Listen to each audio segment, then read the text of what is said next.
Point blank রেঞ্জে গুলি করে খুন, চাঞ্চল্য কোমরপুরে। প্রাণ গেল তৃণমূল নেতা পীযূষ ঘোষের। বীরভূম জেলার লাভপুর বিধানসভার শ্রীনিধিপুর অঞ্চলের কোমরপুর গ্রামে শনিবার রাতে রীতিমতো তাণ্ডব চালায় দুষ্কৃতীরা।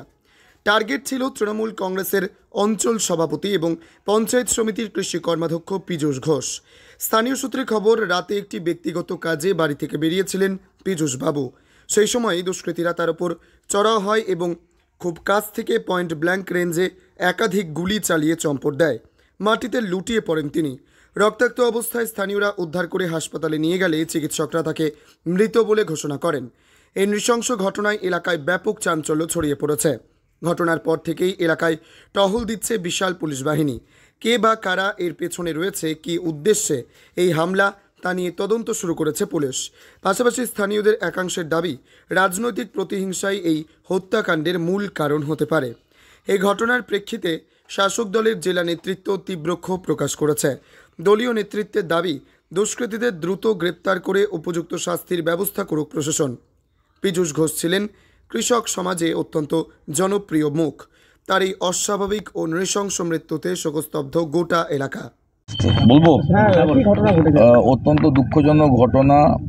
আমাদের লাভপুর বিধানসভা এবং সাঁইথিয়া থানার অন্তর্গত শ্রীনিধিপুর অঞ্চলে আমাদের তৃণমূল কংগ্রেসের অঞ্চল সভাপতি পীযূষ ঘোষকে কালকে রাত্রে গুলি করে খুন করা হয়েছে।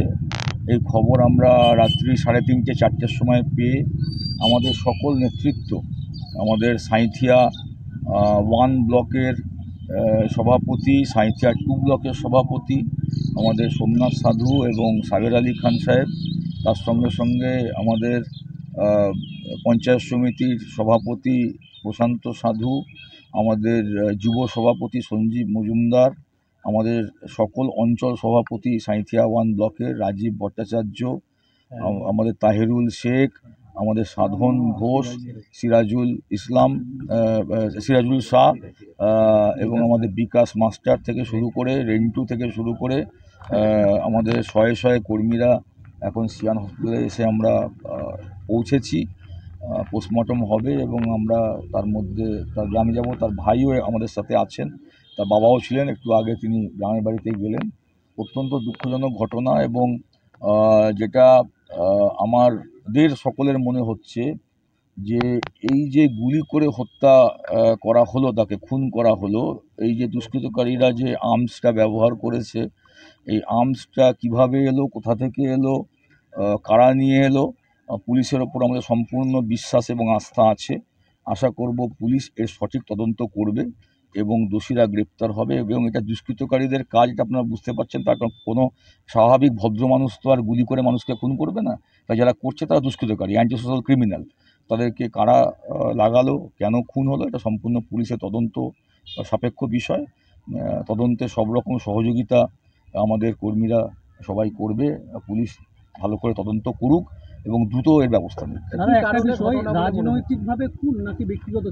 না, এটা পুলিশি তদন্তের বিষয়। গভীর রাতে হয়েছে, ফলে কাউকে তো কেউ দেখতে পায়নি যে কিভাবে হয়েছে। এটা তো কোনো সামনাসামনি কোনো সংঘর্ষ নয় যে মানুষ দেখতে পাবে। সুতরাং এটা তো চক্রান্ত করে খুনটা হয়েছে। এই চক্রান্তটা কারা করলো এটা তদন্তের বিষয়। এবং চক্রান্ত না করলে সে হঠাৎ করে রাত্রিবেলাতে বাড়ি থেকে বেরিয়ে গেল কেন?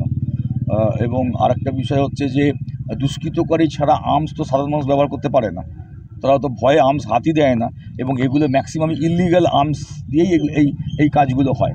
তো তাহলে এটা সম্পূর্ণ পুলিশের তদন্ত ছাড়া এই ইলিগাল আর্মস কারা ব্যবহার করলো এবং ক্রিমিনাল অ্যান্টি সোশ্যাল তারা কোথায় থাকে, কী বিষয়, এটা সম্পূর্ণ পুলিশের তদন্ত। আমাদের তদন্তর দিকেই আমরা তাকিয়ে আছি। তবে আমরা এটাতে বিশ্বাসী এবং আমরা পুলিশের ওপর সম্পূর্ণ আস্থা আছে যে পুলিশ দ্রুত তদন্ত করে দোষীদের গ্রেপ্তার করবে এবং আর্মসটা উদ্ধার করবে। দাদা, একটা প্রশ্ন, হাতিয়ার সময় আপনি বলেছিলেন সমাজ বিরোধীরা এখানে আস্তানা বেঁধেছে, আবার গতকাল রাতে একটা দুষ্কৃতীদের দ্বারা খুন। আমি তো আপনাদেরকে একটা কথা বারবার বলতে চাইছি যে আর্মস ব্যবহার করে যখন একটা খুন সংগঠিত হয়, সেখানে নিশ্চয়ই দুষ্কৃতকারী ক্রিমিনাল অ্যান্টি সোশ্যালদের যোগাযোগ ছাড়া একটা ইলিগাল আর্মস কি কোনো সাধারণ মানুষ জোগাড় করা সম্ভব? আর সে করতে যাবেই বা কেন? সাধারণ মানুষ তো চাষবাস করবে, ছোটোখাটো ব্যবসা বাণিজ্য করবে, চাকরি বাকরি করবে, এই সব বিষয়। তো সে ইললিগাল আর্মস কে ব্যবহার করে? দুষ্কৃতকারীরা করে, যারা ক্রিমিনাল অ্যাক্টিভিটি তারা করে। তো এক্ষেত্রেও তাই বলে আমাদের প্রাথমিক ধারণা, বা পুলিশ তদন্ত করে দেখুক। 3 জনকে আটকও করেছে পুলিশ, তার মধ্যে 2 জন মহিলা। পুলিশই তদন্তটা হোক, পুলিশ তার যথেষ্ট দক্ষ। আমাদের বীরভূম জেলার পুলিশ, আমাদের পশ্চিমবঙ্গের পুলিশ যথেষ্ট দক্ষ।